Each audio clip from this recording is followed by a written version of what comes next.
In today's video, I want to explore this question. Do we need religion?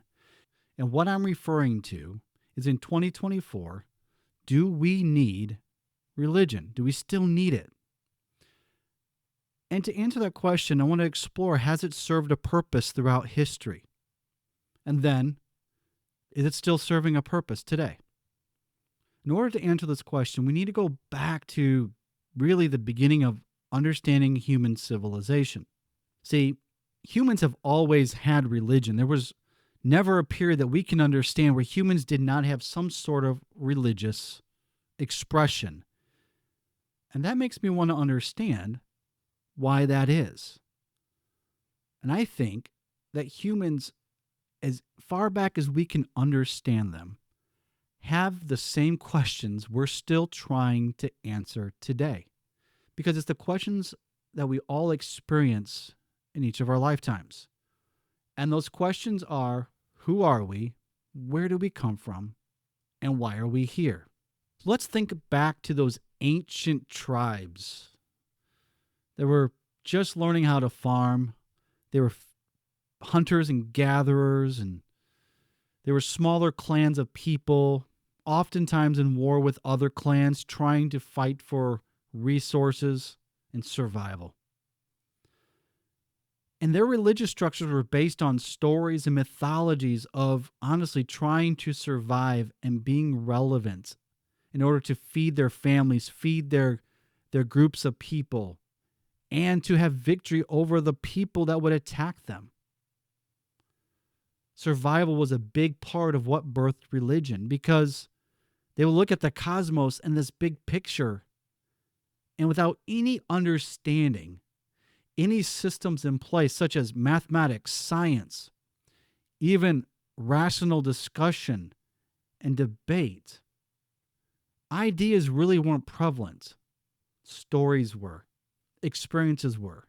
Culture was just starting to form within their tribes. And all they could do was correlate certain experiences of their reality with what God must be. And thus they created gods to help them understand the reality in which they lived in, a reality which they realized they had very little control of. So they sought, in order to survive, in order to have power over their enemies, in order to thrive, they needed to make the gods happy, essentially. They offer sacrifices, including human sacrifices. They did acts that we would never, ever dream of doing today. They were very primitive people, way, way different down the evolutionary chain than we are today. But they had something then that we still have present today.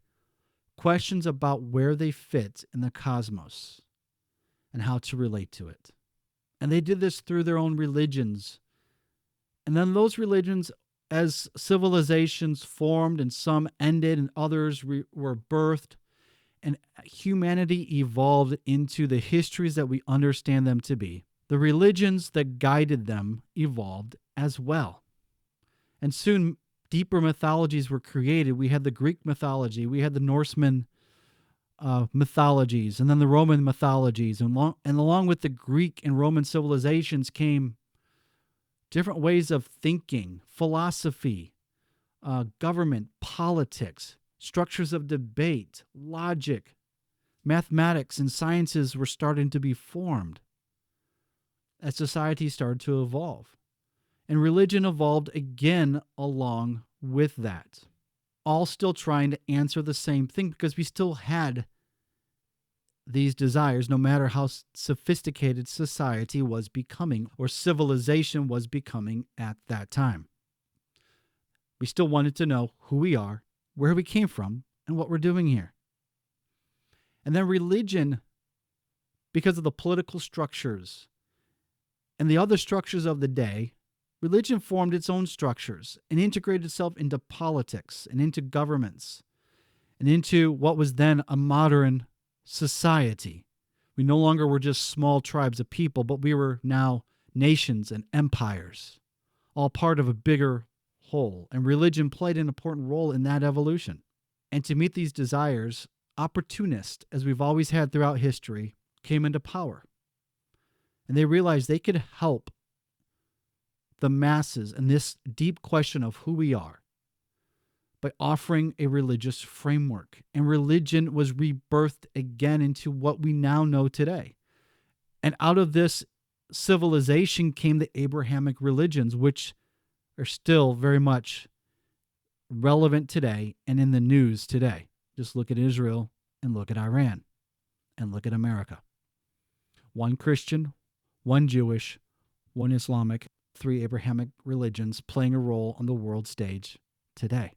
So religion at this point is controlling much of what civilization's going to do. The Catholic Church started wars. It warred against its enemies. But locally, people still had some sort of priest, some sort of church, where they could go get these questions answered. They're still in survival mode, but it was very different than the ancient times before them. And churches were built and local to each community. We can still see the remnants of these historical churches today and how people interacted with them. But there was no technology.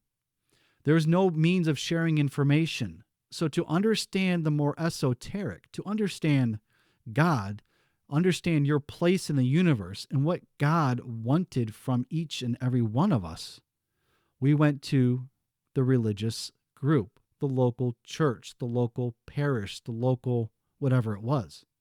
And we asked the priest, and we were guided, and we were instructed, and we had community. It was a very central part of community and culture, and it is still that way in much of the world. However, we now live in 2024. And this is very, very true in America. Religion looks very different than it was 2,000 years ago, which looked very different than it was 4,000 years before that.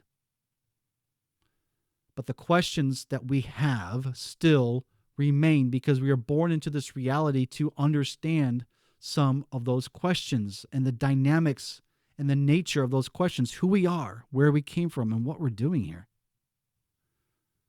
And now, we live in a society where technology is the focal point, where we can communicate through just a couple clicks on our phone and we can get whatever information we want.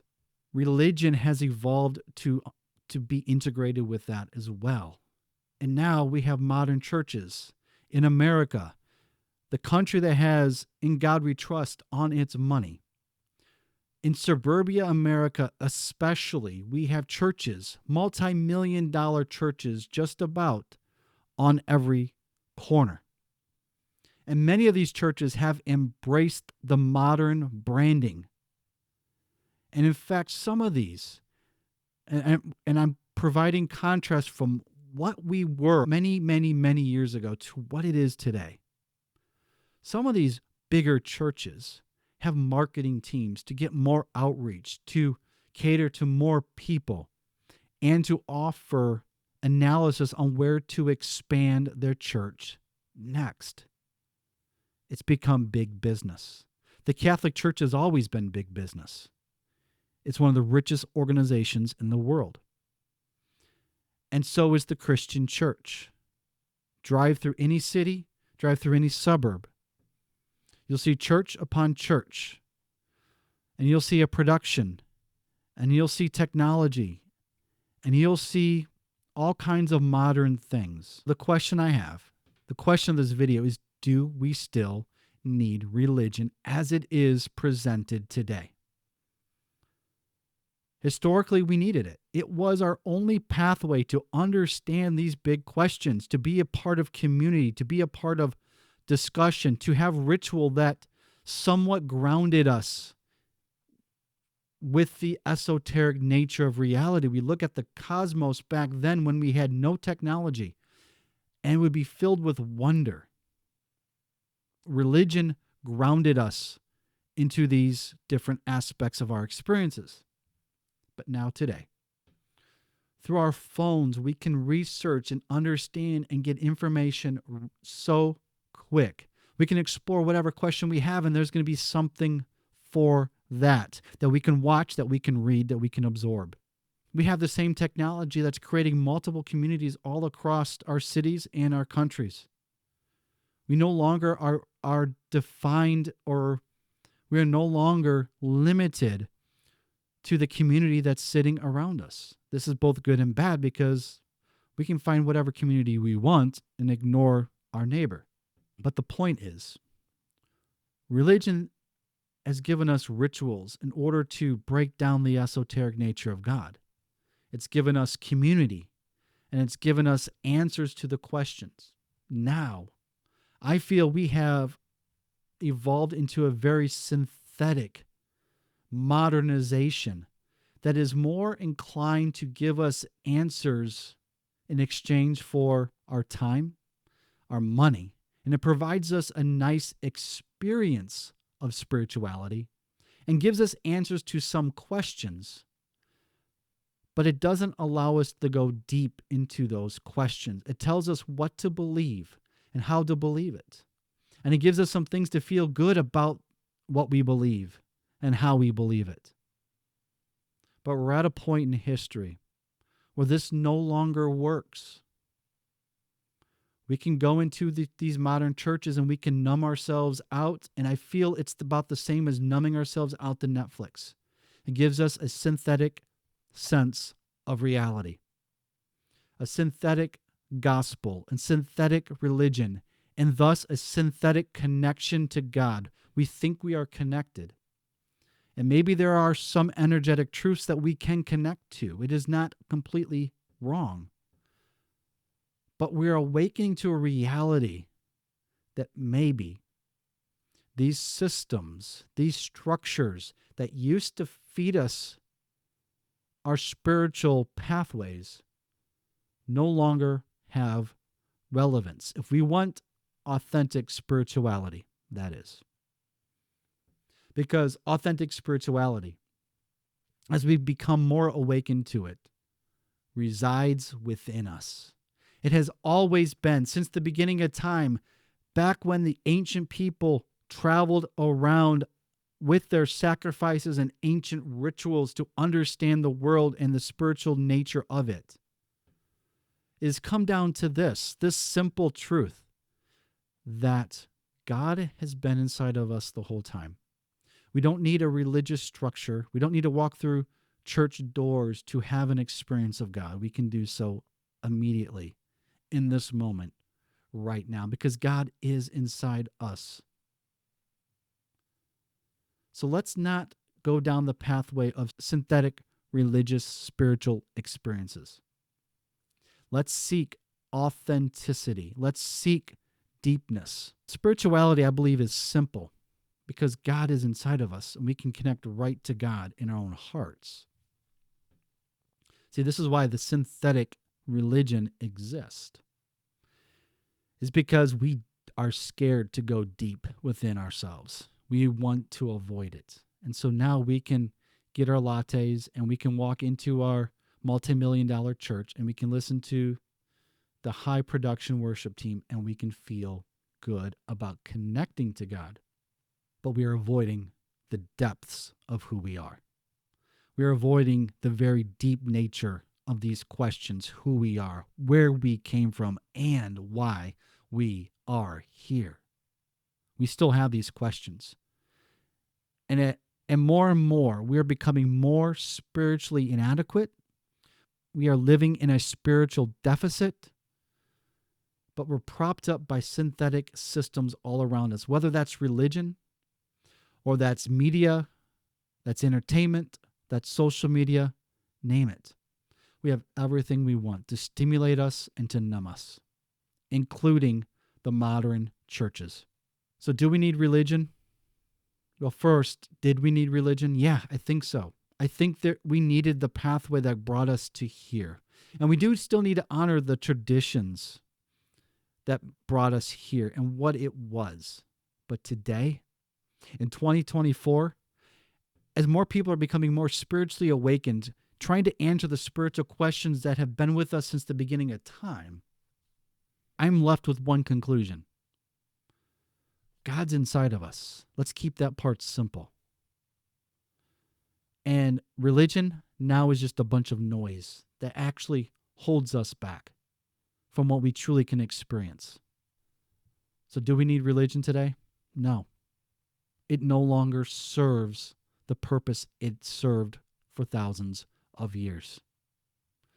We now have the tools and the technology and now the awareness to go directly to God within our own beings, to connect to ourselves in a deep, deep way. And while that's simple, it is hard. That's why we go to the synthetic all the time. But if we go inside ourselves, we will find God, we will find peace. It will be hard because we'll have to face things from ourselves that we don't want to face, that we're trying to avoid. But when we face them, we'll experience emotional freedom and we will experience spiritual freedom. Let's keep it simple. Religion served a purpose, but ask the question, truly, authentically, and honest with yourself. Ask this: does religion still serve a purpose in my life today?